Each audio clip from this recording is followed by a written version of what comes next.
What would you do if the perfect life you built, the man you adored, and the child growing inside you were all part of an elaborate, cruel deception? For Amelia Vance, her world was a sun-drenched penthouse, her husband's loving arms, and the gentle kicks of their unborn daughter. But a serpent had crept into her paradise, wearing the face of a friend and whispering poison into her husband's ear. This isn't just a story of infidelity.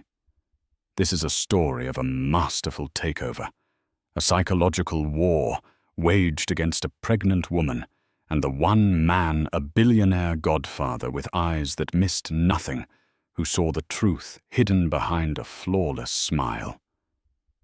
Stay with me as we unravel the shocking saga of how a mistress took a pregnant wife's place and the earth-shattering secret that brought an entire empire to its knees. Amelia Vance traced the rim of her porcelain teacup, the delicate scent of chamomile and lavender filling the air of their Upper East Side penthouse. Outside, the midday sun glinted off the steel canyons of Manhattan, but inside her world was serene, meticulously curated and shimmering with love. At 7 months pregnant, she felt a profound sense of contentment that was as vast and deep as the city skyline stretched before her. Her husband, Ethan Vance, was the architect of this beautiful life. Heir to the sterling Vance real estate empire, he was charming, ambitious, and to Amelia utterly devoted. They had met in a whirlwind romance that felt like a modern fairy tale, the humble art curator swept off her feet by the dashing real estate mogul. He hadn't cared about her simple background. He'd said he cared about her spirit, her kindness, her eye for beauty. Now they were expecting their first child, a daughter they planned to name Lily. "You're glowing," Ethan said, entering the living room. He was already dressed in a sharp Tom Ford suit, his tie a perfect silver knot. He leaned down and kissed her forehead, his hand resting gently on her swollen belly. "Lily and her mom are the most beautiful things in my world." Amelia smiled, her heart swelling. "Don't be late tonight. Chloe is coming over to help me finalize the plans for the baby shower." Wouldn't miss it for the world, he promised, his blue eyes sincere. But as he kissed her goodbye, his phone buzzed on the marble countertop. The screen lit up with the name Isabella. "New project manager," Ethan said quickly, tucking the phone into his pocket before Amelia could get a proper look. Incredibly efficient. A real shark. Dad would have loved her drive. Amelia thought nothing of it. Ethan's world was filled with ambitious people. She trusted him completely. Their life was a fortress of mutual respect and adoration. Or so she believed. The first crack in the fortress appeared a week later. Ethan started coming home later, smelling faintly of a perfume that wasn't hers. A heady, exotic scent of jasmine and sandalwood. He'd blame it on late-night meetings, client dinners, the unavoidable pressures of a multi-billion-dollar company. He bought her extravagant gifts to assuage his guilt, a Cartier bracelet, a first-edition book she'd been searching for. Each gift felt less like a token of love and more like a beautifully wrapped apology for an unnamed crime. One evening as he slept, his phone buzzed incessantly. It was on his nightstand, screen down. A wave of nausea sharper than any morning sickness she'd experienced washed over Amelia. Her hands trembled as she reached for it. It was against everything she believed, in a violation of the trust that was the bedrock of their marriage. But a primal instinct, a mother's need to protect her nest, overrode her conscience. She lifted the phone. Dozens of messages, all from Isabella. "Isabella. Still thinking about last night. You were incredible." Isabella. She has no idea, does she? Poor thing. Isabella. I can't wait until it's me in that penthouse with you.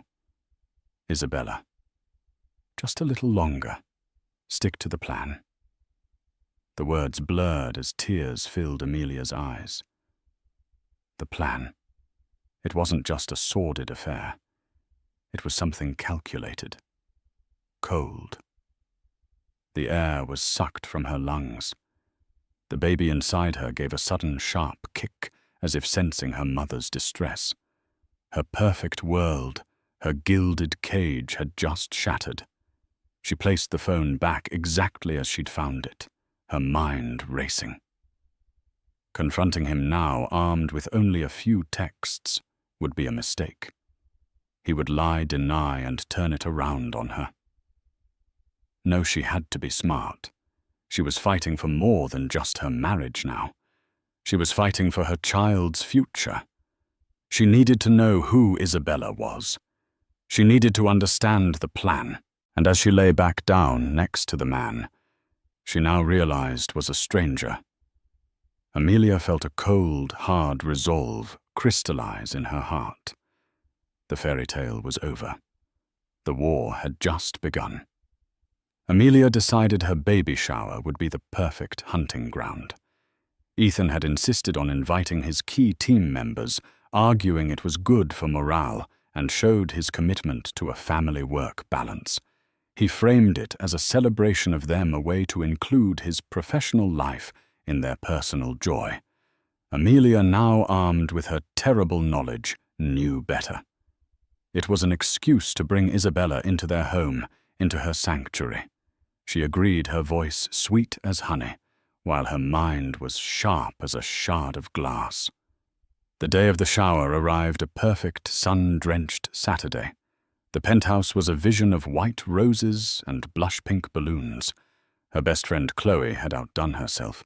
Guests mingled, sipping champagne, sparkling cider for Amelia, their laughter echoing against the panoramic city views. Amelia, dressed in a flowing cream-colored dress that accentuated her maternal glow, played the part of the blissful mother-to-be flawlessly. But her eyes scanned the crowd, a hawk searching for its prey.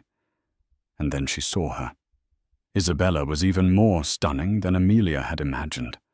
Tall and impossibly chic in a tailored crimson pantsuit with raven black hair cut in a severe, stylish bob, and eyes the color of dark chocolate. She moved with the predatory grace of a panther, a confident smile playing on her perfectly painted red lips. She wasn't just beautiful. She radiated a powerful magnetic energy that drew people to her. Amelia watched as she charmed Ethan's colleagues, laughing at the right moments, her hand lightly touching a senior partner's arm. Ethan brought her over his arm possessively around Isabella's waist for a fraction of a second too long. "Darling," he said to Amelia, his smile not quite reaching his eyes. "This is Isabella Rossi, the project manager I was telling you about, the one who's been saving my life these past few months. It's an absolute honor to finally meet you." Amelia. "Isabella," purred her voice, a low, husky melody. She extended a hand, her nails immaculate. "Ethan talks about you constantly. You're even more radiant than he described." It was a perfectly delivered line, laced with just enough sincerity to seem genuine to the onlookers, but to Amelia it was a declaration of war. Isabella's eyes held a flicker of triumphant cruelty. Throughout the party, Isabella was a master of subtle psychological warfare. She attached herself to Amelia, feigning a deep interest in the pregnancy. "Oh, you must be so exhausted," she'd say, loud enough for others to hear. "I can't imagine juggling all this while feeling so delicate. You're a hero." She made Amelia sound fragile, incapable. Later, while Amelia was opening gifts, Isabella knelt beside her, ostensibly to help. As Amelia unwrapped a tiny pair of hand-knitted booties from her Aunt Isabella picked them up. "How quaint," she murmured, her voice dripping with condescension that only Amelia could detect. I was thinking of getting the baby something a little more practical. Perhaps some early learning stock options in a tech startup. She then turned to Ethan's mother, who was sitting nearby, and laughed. Got to start them on the path to success early, right? Eleanor Vance, a woman who valued lineage and power above all else, gave a thin, appreciative smile. Amelia felt a chill. Isabella wasn't just seducing her husband, she was infiltrating her family. The most calculated blow came near the end of the party. Amelia was standing by the dessert table, her back aching, when Isabella approached with 2 glasses. "I brought you some more sparkling cider," she said with a warm smile. As she handed the glass to Amelia, she stumbled, as if catching her heel on the expensive rug. A significant amount of the sticky liquid sloshed down the front of Amelia's cream dress, creating a large, ugly stain right over her belly. "Oh my God, Amelia, I am so dreadfully sorry." Isabella gasped, her performance of horrified clumsiness worthy of an Oscar. She began dabbing at the stain with a napkin, making it worse. "How could I be so clumsy? It's this dress. You know how it is." Ethan rushed over. "What happened?" "It was all my fault," Isabella said, her eyes welling with crocodile tears. "I ruined her beautiful dress. I'm just so sorry, Amelia." Amelia stood there, sticky and humiliated, as her husband comforted the other woman. "It's okay, Isabella." "It was an accident," Ethan said, patting her arm. He glanced at Amelia, a flicker of annoyance in his eyes. "It's just a dress, honey." But it wasn't just a dress. It was a power play. In front of all their friends, family and colleagues, Isabella had marked her territory, positioning herself as the victim and Amelia as a collateral, slightly pathetic inconvenience. That night, after the last guest had departed, Amelia stood in their bedroom, the stained dress pooled at her feet. "Isabella feels terrible," Ethan said, unbuttoning his shirt. "She's already sent a courier with a gift certificate for Bergdorf's to replace the dress." "How thoughtful of her," Amelia replied, her voice dangerously quiet. "She's just trying to fit in," Ethan continued, oblivious. "She really admires you, you know. She sees you as this serene domestic goddess. Everything she's not." The words were meant to be a compliment, but they landed like a punch. To Ethan, Amelia was the docile wife, the mother-to-be, the serene keeper of the home. Isabella was the shark, the dynamic force, his equal in the world outside these penthouse walls. He had neatly compartmentalized them, never imagining that the serene goddess was quietly sharpening her claws. Amelia looked at her reflection in the mirror. The stain on her dress was a map of her new reality. She was no longer just a wife. She was a combatant in a war she hadn't chosen against an enemy who had already seized critical ground. And she knew with chilling certainty that this serpent would not be content with just the garden. She wanted the entire kingdom. The weeks following the baby shower descended into a nightmare of meticulously orchestrated gaslighting. Isabella, having established her friendship with Amelia, intensified her campaign with Ethan as her willing or perhaps witless accomplice. Her goal was no longer just to replace Amelia, but to systematically dismantle her sanity, to make her appear unstable and unfit in the eyes of everyone who mattered. Isabella would call the penthouse under the guise of work, asking for Ethan, then engage Amelia in long, meandering conversations. She would plant tiny seeds of doubt. "Ethan seems so stressed lately," she'd sigh. "He mentioned he's worried about your anxiety. Please make sure you're taking care of yourself. The baby needs a calm, Mummy. She began to manipulate their physical space. One day, Amelia's antique silver locket, a gift from her late grandmother, vanished from its velvet box. She searched frantically, her heart pounding with a sense of violation. When she told Ethan, he exchanged a look with Isabella, who had dropped by with some documents. "Honey, are you sure you remember where you put it?" Ethan asked, his tone laced with a patronizing concern. "Dr. Evans did say pregnancy can cause baby brain. You've been a bit forgetful lately." "I'm not forgetful, Ethan. It was right here," Amelia insisted, her voice rising with panic. "Of course," Isabella interjected softly, placing a calming hand on Ethan's arm. "Why don't we all just look for it together?" "No need to get upset, Amelia. Stress is so bad for the baby." The next day, the locket reappeared on her nightstand, right where she had first looked. She felt a dizzying sense of confusion. Was she losing her mind? The true masterpiece of Isabella's cruelty was the nursery incident. Amelia had spent months designing the perfect nursery, a serene space of soft greys, yellows, and hand-painted watercolor animals on the walls. It was her sanctuary, a physical manifestation of her love for her unborn daughter.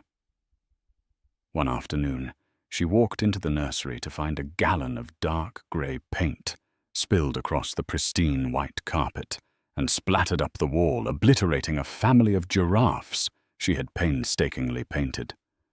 The room reeked of turpentine. Amelia screamed.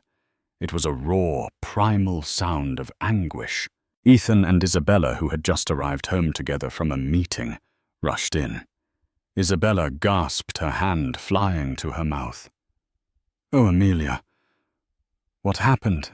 I don't know," Amelia sobbed, collapsing against the doorframe. "I just walked in and found it like this." Ethan surveyed the damage, his face a mask of disappointment. "Amelia, the contractors finished in here last week. The paint cans were all taken away.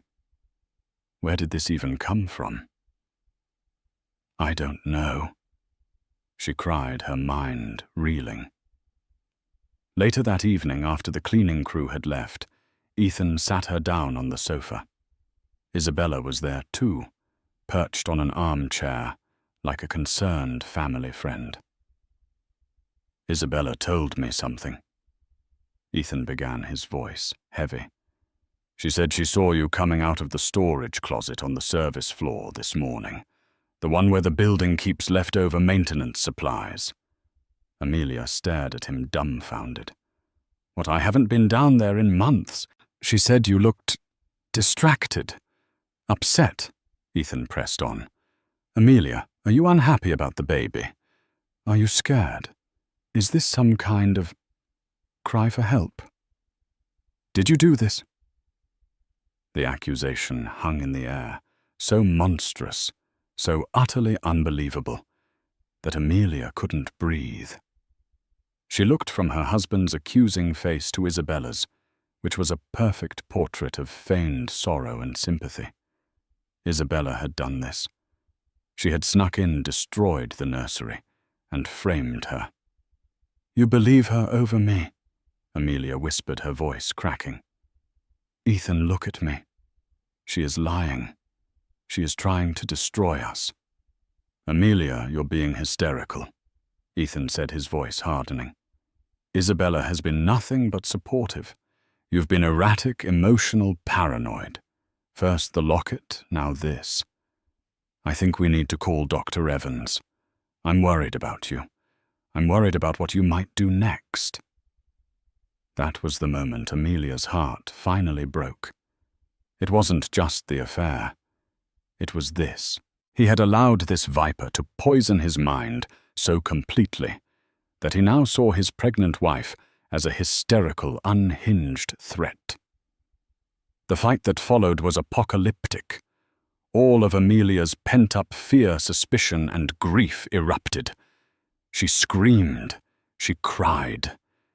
She threw a vase of flowers against the wall, a desperate, futile act of rage that only served to prove their point.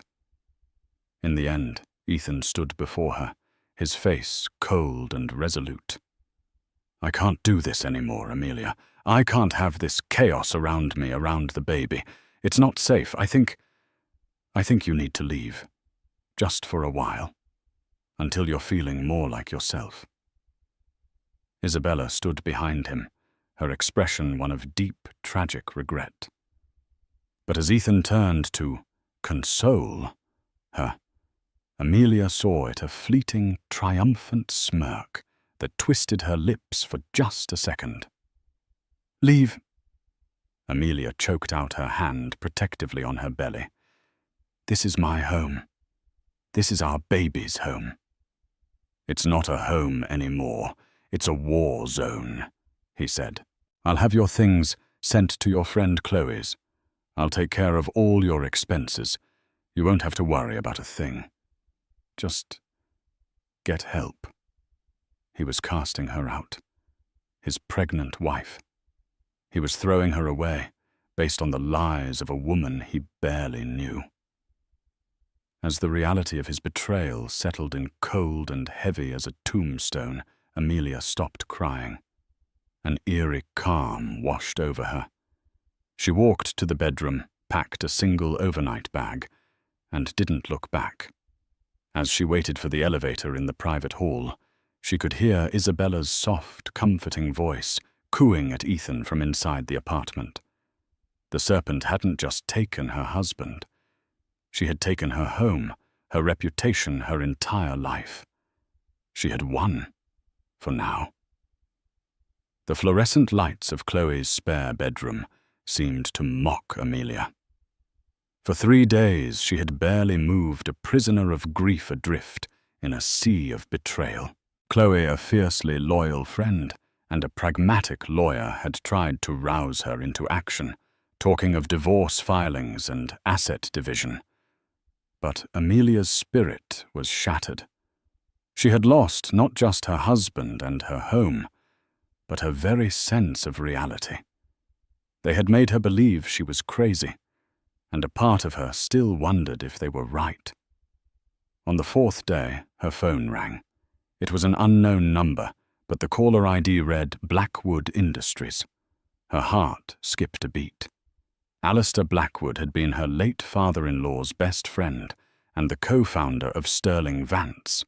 He was the silent, formidable partner who had stepped back from day-to-day operations years ago, but still held immense influence and a significant portion of the company. He was Ethan's godfather, a figure of immense power and quiet authority, who rarely intervened in family matters. She answered, her voice a hoarse whisper. "Hello." "Amelia." The voice on the other end was deep, resonant, and calm. It was a voice that commanded attention without ever needing to raise its volume. "It's Alistair Blackwood. I hope I'm not disturbing you." "Mr. Blackwood." "No, of course not. I was sorry to hear about the disagreement between you and Ethan." He said, his choice of the word disagreement so understated it was almost clinical. "Ethan informed the board that you would be taking some time away to deal with personal health matters." Amelia's blood ran cold. He was already spinning the narrative painting her as unwell to his board of directors. "That's not what happened," she said, a spark of her old fire returning. There was a pause on the other end. "I didn't think so," Alistair said simply. "I knew Ethan's father, Robert, for 40 years. He was a brilliant man, but a terrible judge of character outside of a boardroom. I fear Ethan has inherited that particular trait. Robert also adored you, Amelia. He told me you were the best thing that ever happened to his son, that you had a steel spine beneath that gentle demeanor." Tears pricked Amelia's eyes. It was the first validation she'd had in months. "Amelia," Alistair's voice grew more serious, "I would like to meet with you. I have a car waiting downstairs for you. It will bring you to my office. No one will know." An hour later, Amelia was sitting in a plush leather chair opposite Alistair Blackwood. His office was not the sterile glass box of a modern CEO, but a warm, wood-panelled study filled with books, antique maps, and the faint scent of leather and old paper. Alistair himself was in his late 60s, with a mane of silver hair, piercing grey eyes, and the stillness of a man who is accustomed to observing far more than he speaks. He listened without interruption as Amelia recounted everything from the first suspicious text messages to the final soul-crushing accusation about the nursery. She left nothing out. Isabella's calculated charm, the gaslighting, the way she had systematically isolated Amelia and poisoned Ethan's mind. She expected disbelief or perhaps pity. Instead, she saw a flicker of something cold and dangerous in Alistair's eyes. When she finished, he leaned forward, steepling his fingers. "This Isabella Rossi," he said. "Ethan told me he hired her from our competitor Nexus Corp, where she had a stellar track record. I did a cursory check. Nexus Corp has no record of her ever working there." Amelia stared at him. "What? Her entire resume, the one Ethan was so impressed by, is a fabrication," Alistair continued. "Her university degrees, her previous positions, they are ghosts. It took my assistant less than an hour to discover discrepancies that a simple HR background check should have caught, which means she was never vetted. Ethan must have overridden protocol to hire her." The pieces began to click into place, forming a picture far more sinister than a simple affair. This wasn't a woman who fell in love with a married man. This was a professional predator. "I don't understand," Amelia whispered. "Why would she do all this? What does she want?" "She wants Sterling Vance," Alistair said, his voice grim. "Or rather, someone wants it, and she is their instrument. To get it, they need to control Ethan. And to control Ethan, they needed to remove you." He paused, his gaze intense. "You, Amelia, were not the obstacle. You were the firewall. Your love for him, your grounding influence. You kept him centered. With you gone, he is rudderless, suggestible, and completely in her thrall." Alistair stood up and walked to the window, looking down at the city. "When Robert and I built this company, we made a promise. We would build something that would last, something for our children. I will not stand by and watch a charlatan in a crimson pantsuit tear it down by seducing my godson and destroying his family." He turned back to face her, his expression resolute. "You are not crazy, Amelia. You are a victim of a sophisticated psychological attack, but you are also a Vance in spirit, if not yet in name, for your daughter. And the Vances do not break. They fight back." He gestured to a man standing discreetly by the door, a man Amelia hadn't even noticed. "This is David Hayes. He is the best private investigator in this city. From this moment on, he works for you. We are going to uncover every lie trace, every dollar, and expose Miss Rossi for exactly what she is. We will not just clear your name, Amelia. We will dismantle her." For the first time in weeks, Amelia felt not despair, but a surge of cold, righteous fury. The fog of confusion and self-doubt began to lift, replaced by a crystalline clarity. Alistair Blackwood hadn't just offered her a lifeline. He had handed her a sword, and she was ready to go to war. David Hayes was the antithesis of the gruff, trench-coated private investigators of fiction.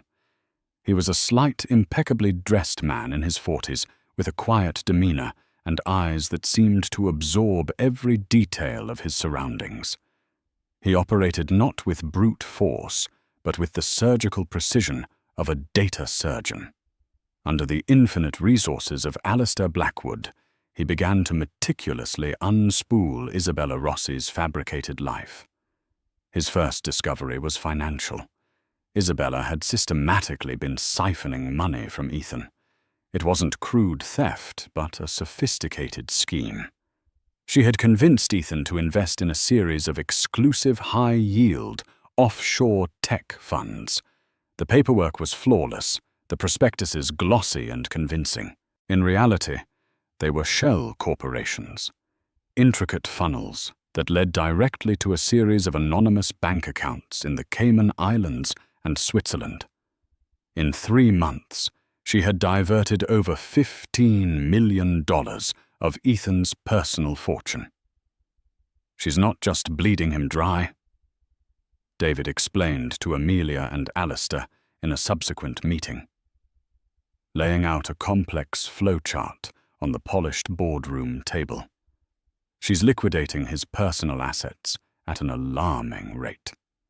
It's the kind of strategy you use when you have a very short timeline. She's planning a fast exit." While the financial trail was being mapped, David's team delved into Isabella's past. With no official records to go on, they started with the basics surveillance. A tracking device on her car and a surveillance team revealed her movements. She wasn't just spending her evenings with Ethan. 2 or 3 times a week, she would drive to a discreet luxury condo in Brooklyn, one not registered in her name. "We ran the condo's ownership," David said, his tone grim. "It belongs to a man named Julian Croft." Alistair Blackwood stiffened a flash of recognition in his eyes. "Croft," he said, his voice low. "Marcus Croft's son." Amelia looked between them. "Who is Marcus Croft?" "Marcus Croft was my partner before Robert Vance." Alistair explained, his face a grim mask. "We started this business together, but Marcus was reckless. He took dangerous risks, cut ethical corners. I bought him out and he never forgave me for it. He spent the rest of his life trying to build a rival firm, Nexus Corp, with the express purpose of destroying us. He died 2 years ago, a bitter, resentful man. His son Julian inherited both the company and the grudge." Suddenly it all made sense. Nexus Corp, the company Isabella had claimed to work for. It wasn't a random lie. It was a taunt. "Isabella isn't just a gold digger," Amelia said, the horror of the conspiracy dawning on her. "She's a corporate saboteur.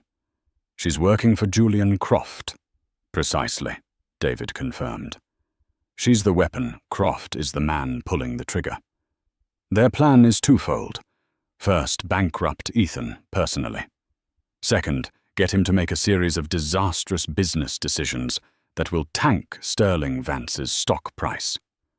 Once the company is vulnerable, Nexus Corp, funded by Ethan's own stolen money, will initiate a hostile takeover." The sheer audacity and cruelty of the plan was breathtaking. They weren't just trying to ruin Ethan professionally. They were using his heart as a tool to orchestrate his own demise. The final piece of the puzzle, the one that would serve as the public executioner's blade, came from a deep dive into Isabella's personal communications. David's team managed to legally acquire records of her burner phones. They found a treasure trove of text messages and voice notes between her and Julian Croft. In them, Isabella gloated about her manipulation of Ethan. She called him her gilded puppy, mocking his adoration and gullibility. She detailed with chilling delight how she had staged the nursery incident, smuggling in the paint and turpentine in a designer tote bag, while Amelia was at a prenatal yoga class. He actually believed the pregnant cow would destroy her own baby's room. One of her voice notes sneered, followed by Julian Croft's cruel laughter. He's practically begging me to move in. He wants me to help him fix his life. But the most damning evidence was a video file attached to one of the messages. It was security footage from a bar dated 6 months before Isabella ever met Ethan. In it, she was sitting with Julian Croft, and they were studying a dossier. The camera zoomed in, and Amelia's face was clearly visible on the top page. It was a complete file on her background, her routines, her psychological profile, her weaknesses. Amelia felt sick. She had been targeted. This entire nightmare, every step of it had been planned with the cold, impersonal precision of a military operation. She wasn't just collateral damage. She was the primary target to be neutralized. Alistair Blackwood looked at the mountain of evidence, the financial statements, the surveillance photos of Isabella and Croft, the transcripts of their conversations, the damning video. His face was like granite. "We have everything we need," he said, his voice calm but lethal. "Now we choose our battlefield. This cannot be resolved in a courtroom a year from now. This needs to be settled with speed and finality. It's time to bring Ethan back into the fold, not with an argument, but with the cold, hard, irrefutable truth." He looked at Amelia, his grey eyes softening for a moment. "I am going to arrange a formal dinner at my estate. Ethan and Isabella will be the guests of honor. He believes it is to celebrate his newfound happiness. It will, in fact, be a tribunal." Alistair Blackwood's Long Island estate was a fortress of old money and quiet power. A long, winding driveway led to a magnificent stone manor surrounded by acres of manicured gardens. It was the kind of place where dynasties were made and broken. Ethan and Isabella arrived in Ethan's Bentley, looking every bit the power couple. He, in a bespoke tuxedo, looked happier and more relaxed than Amelia had seen him in months. Isabella was a vision in a shimmering, backless silver gown, dripping with diamonds that Amelia recognized as part of the Vance family collection pieces she herself had refused to wear, finding them too ostentatious. Seeing them on Isabella felt like another desecration. Amelia was already there, hidden away in an adjoining library, with David Hayes watching on a discreetly placed monitor. Her heart hammered against her ribs, but her resolve was absolute. She was not the weeping, hysterical woman who had been cast out of her own home. She was a queen, waiting to reclaim her kingdom. Alistair greeted the couple in the grand foyer, his demeanor warm and avuncular.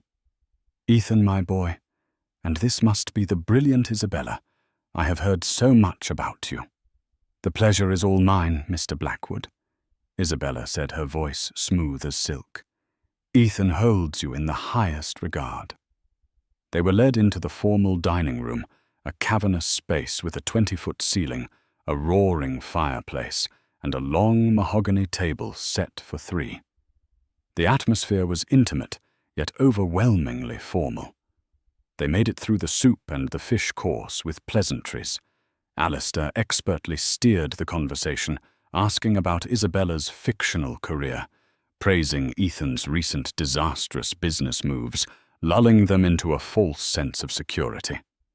Ethan, eager for his godfather's approval, preened under the attention. Isabella was poised and charming, the perfect corporate consort. It was when the butler cleared the plates for the main course that Alistair made his move. "Ethan," he began, his tone shifting almost imperceptibly, becoming heavier, more serious. "Before we continue, there is a small business matter I'd like to discuss, a matter of due diligence." Ethan looked confused. "Of course, Alistair. What is it?"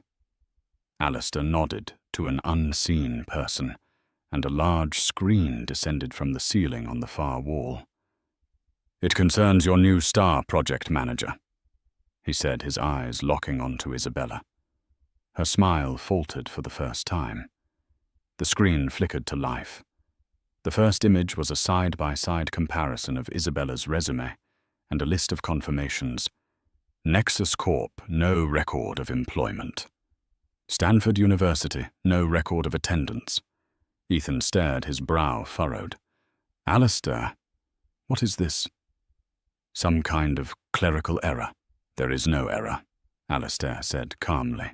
The screen changed to a flowchart, the one David Hayes had prepared, showing $15 million flowing from Ethan's accounts into a web of offshore shells.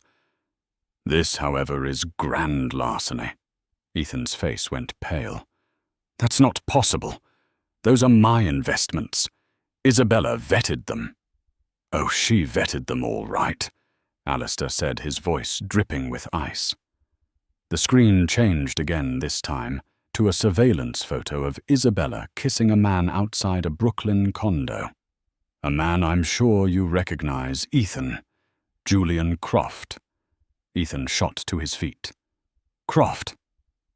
What the hell is she doing with Julian Croft? Isabella's composure finally shattered. Ethan, this is insane. This is a trick Blackwood is trying to drive a wedge between us. Is he? Alistair's voice boomed in the silent room. Then perhaps you can explain this. The audio began to play. It was Isabella's voice, clear as a bell from the recovered voice notes. He actually believed the pregnant cow would destroy her own baby's room, followed by the sound of Julian Croft's cruel laughter. Ethan staggered back as if he'd been physically struck. He looked at Isabella, his eyes wide with horror and dawning comprehension. The color drained from her face, leaving a ghastly pallor beneath her perfect makeup. And finally, Alistair said, dealing the finishing stroke, the planning session. The video from the bar played on the screen. Isabella and Croft 6 months prior, studying the dossier on Amelia, planning every move. The systematic, cold-blooded destruction of a life laid bare in grainy security footage. The room was utterly silent save for the crackling of the fire. Ethan was shaking his face, a mask of agony and self-loathing. He turned to Isabella, his voice a choked whisper. All of it was a lie. Isabella, cornered and exposed, dropped the facade entirely. The charming, sophisticated woman vanished, replaced by something venomous and feral. Lie! She spat, her voice hard and ugly. You pathetic fool. You made it so easy. You were so desperate for a shiny new toy to praise you that you threw away your own wife. The pregnant cow was smarter and stronger than you ever deserved. And you handed me your entire kingdom on a silver platter because I told you that you were a big, strong man. Her eyes blazed with contempt. Yes, we were going to take everything. And you know what? You deserve it. It was at that moment that the library doors opened. Amelia stepped out, poised and regal, her hand resting on her belly. She was no longer a victim. She was the judge. Ethan saw her, and a terrible guttural sob escaped his lips. He stumbled towards her, his hands outstretched. Amelia. God, I'm so sorry. I didn't know. I was a fool. Amelia held up a hand, stopping him in his tracks. Her eyes were not filled with hate, but with a profound, sorrowful finality. The time for sorry is over, Ethan, she said, her voice steady and clear. You didn't just have an affair. You let her wage a war against me, against our child in our own home. You chose to believe the lies because it was easier than facing the truth. You broke my trust. But you will not break me. Alistair Blackwood stood up, his presence dominating the room. Isabella Rossi, or whatever your real name is, he said calmly. Mr. Chen has already forwarded this entire file to the District Attorney's Office and the SEC. You will be facing federal charges for fraud, conspiracy, and embezzlement. As for you, Julian, he said, speaking as if Croft were in the room, the war your father started is now over, and you have lost. 2 discreet security men entered the room and stood on either side of Isabella. Her fight was gone, replaced by the cold, stark terror of utter defeat. Her silver gown now looked like a cheap costume, her diamonds like glass. The serpent had been defanged, exposed, and was about to be caged.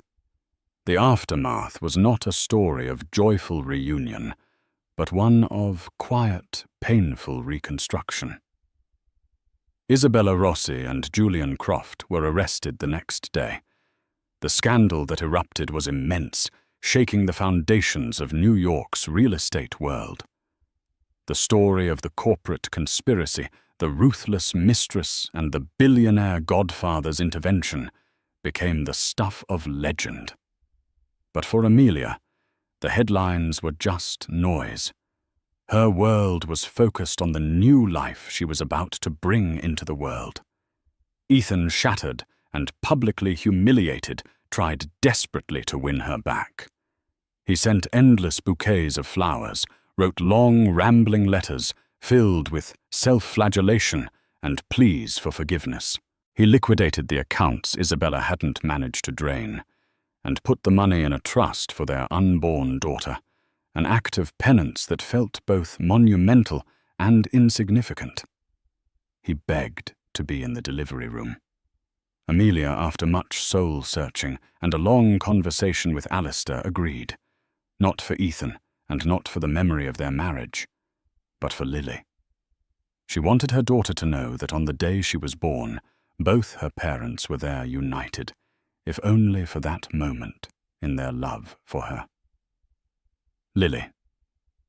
Amelia Vance was born on a crisp autumn morning, healthy and beautiful, with her mother's calm eyes and a shock of dark hair.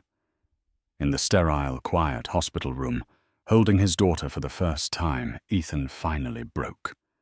The tears he shed were not of self-pity, but of a profound, irreversible loss. He had not only lost his wife, he had lost the right to be the man he should have been for this tiny, perfect human being. Amelia did not take him back. Forgiveness, she realized, was not the same as reconciliation. She could forgive his weakness, his foolishness, but she could not forget the coldness with which he had cast her out, the cruelty he had permitted. The trust, once incinerated, could not be regrown. With Alistair Blackwood's guidance and financial backing, Amelia did something she had never imagined. She didn't retreat from the world, she stepped into it.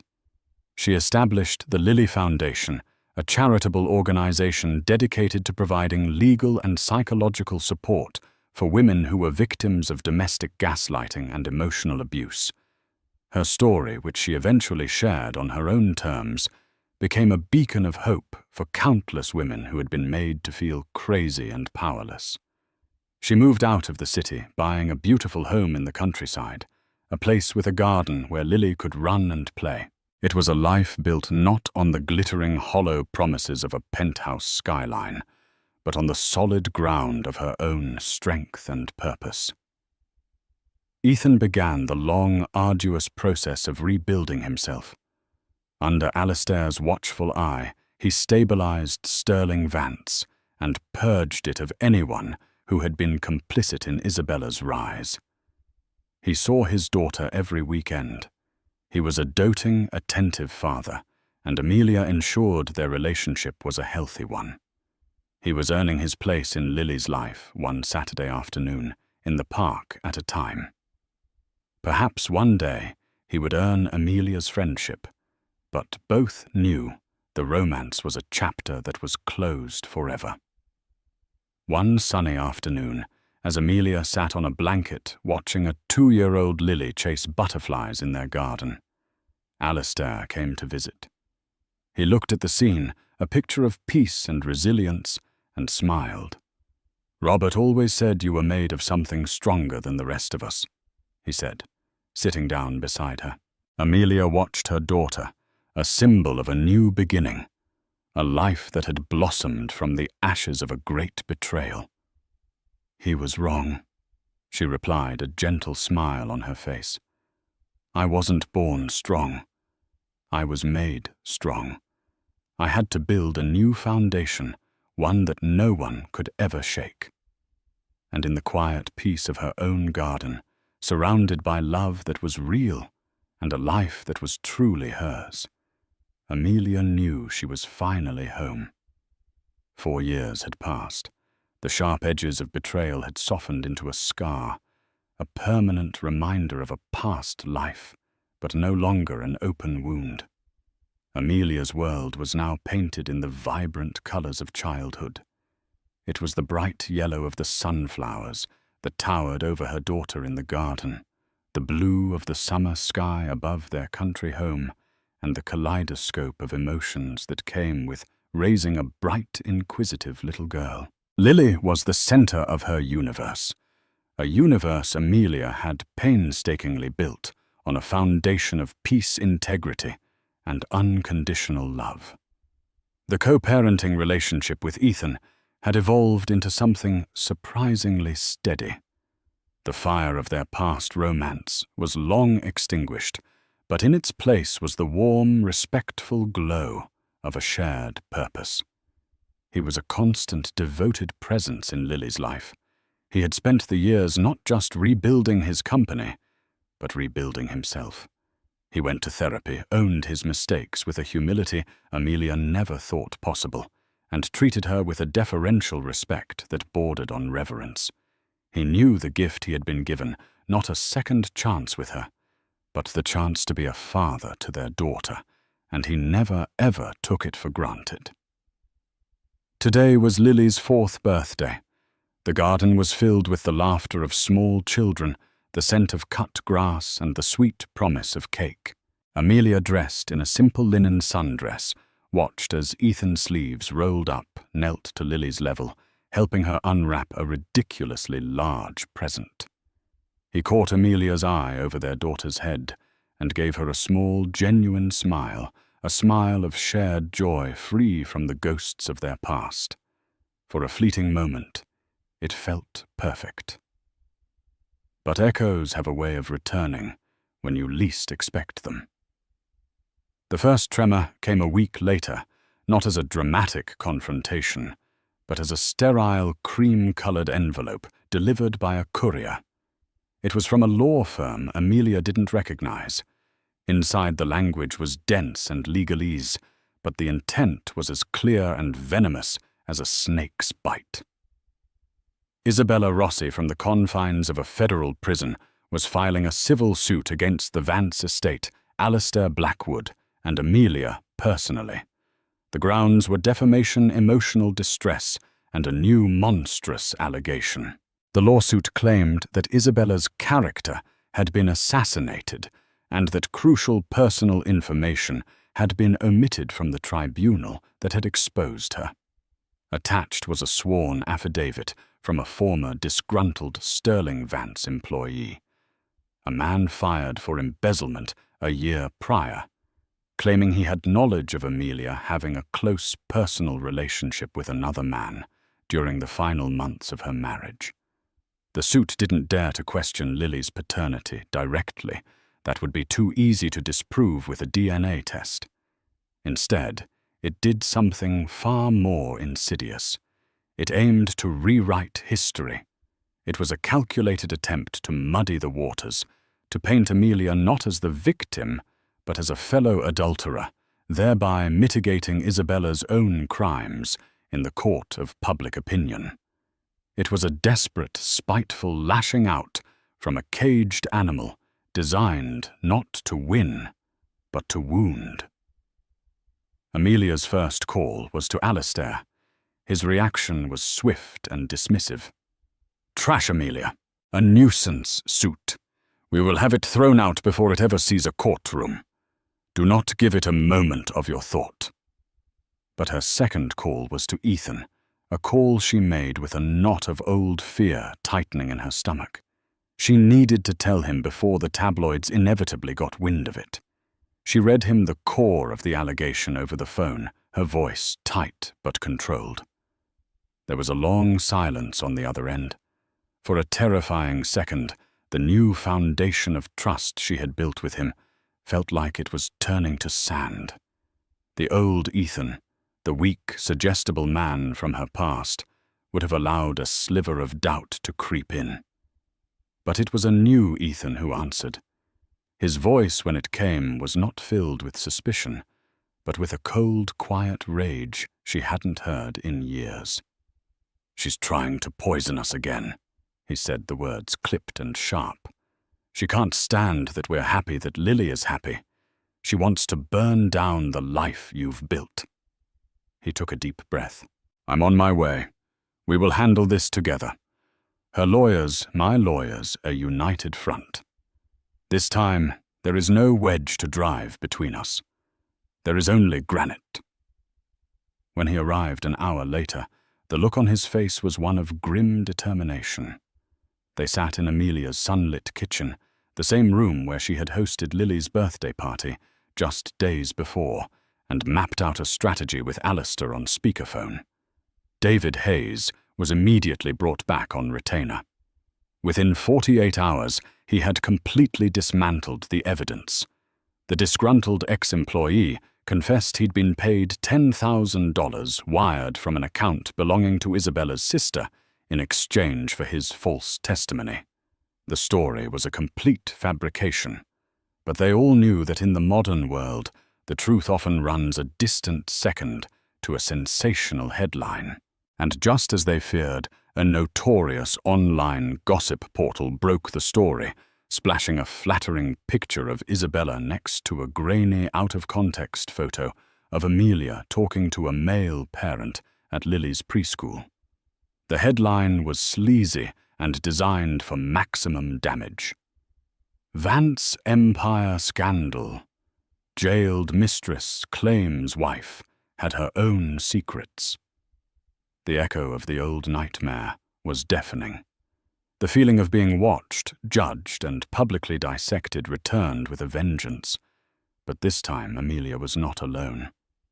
"I'm going to fix this," Ethan declared, his jaw set. "Alistair's lawyers will kill the lawsuit in court, but I'm going to kill the narrative in public, right now." His own PR team advised against it. They urged a quiet, no-comment approach to let the legal process play out. "Don't give her the oxygen of a response," they counseled. "You don't understand," Ethan told them, his voice ringing with conviction. "My silence 4 years ago is what allowed this to happen in the first place. My silence was my complicity. Not again. Never again." He booked a single exclusive interview with a respected journalist, a woman known for her tough but fair approach. He didn't bring a lawyer or a publicist into the room with him. He brought only a framed photo of Lily, which he placed on the table next to him. The interview was a masterclass in accountability. He began by refusing to even name Isabella. "I will not give a convicted felon the satisfaction of hearing her name on this program," he stated. "This is not about her. This is about my failures and the strength of the woman I wronged." He then proceeded to publicly own his past with brutal honesty. He spoke about his own insecurities, his ego, and his catastrophic failure to trust the woman he loved. "I was manipulated," he said, looking directly into the camera. "Not because she was a mastermind, but because I was a willing fool. I chose to believe a fantasy because it fed my vanity, and in doing so I betrayed a reality that was 1,000 times better. I failed as a husband, and I am spending the rest of my life trying to succeed as a father and a friend." He then addressed the new allegations. "This latest attack is not just false, it is a calculated act of cruelty aimed at the one person who has shown nothing but grace and integrity, my daughter's mother. It is an attempt to inflict pain on a good woman and to cast a shadow on an innocent child. Let me be unequivocally clear. Amelia Vance is the finest human being I have ever known. Her only secret is a capacity for forgiveness that I will never fully comprehend nor deserve. We are united in protecting our daughter from these lies, and we will not be broken. The interview was a bombshell. It went viral not for the scandal, but for Ethan's raw, unvarnished confession and his passionate defense of Amelia. He hadn't just denied a rumor. He had reclaimed the entire narrative. He had used his platform not to save himself, but to shield his family. Within a week, facing public ridicule and a countersuit for malicious prosecution, Isabella's civil case was withdrawn. The gossip portal printed a full retraction. The echo faded, finally silenced. That weekend, Ethan was at Amelia's home, helping her plant a small vegetable patch with Lily. As their daughter happily dug in the dirt, Amelia turned to him. "Thank you, Ethan," she said, her voice quiet. "What you did, that was the man I thought I married." He looked away towards the horizon, a flicker of the old pain in his eyes. "That man didn't exist then, Amelia. I was an idea you fell in love with. I've spent 4 years trying to actually become him." He finally met her gaze, and his eyes were clear. "Protecting you and Lily isn't a choice anymore. It's my foundation." She nodded, a gentle acceptance passing between them. The scar of their past would always be there, a part of their story. But they had finally learned how to build around it together. The new foundation was solid, tested by the echoes of the past, and it would not be shaken again. Amelia's story is a harrowing reminder that the most dangerous threats often come disguised as love and friendship. She was pushed to the brink, betrayed by the man who should have been her protector, and hunted by an enemy she didn't even know existed. But she didn't just survive. She rose from the ashes, stronger, more purposeful, and in complete control of her own destiny.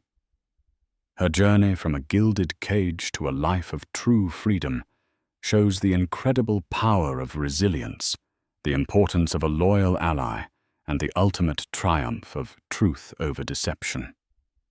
Have you ever faced a betrayal that made you question your own reality? What would you have done in Amelia's position? Let us know your thoughts in the comments below. If this story of survival and justice moved you, please give this video a thumbs up, share it with someone who needs to hear it, and make sure you subscribe to our channel for more real-life dramas that will leave you breathless. Thank you for listening.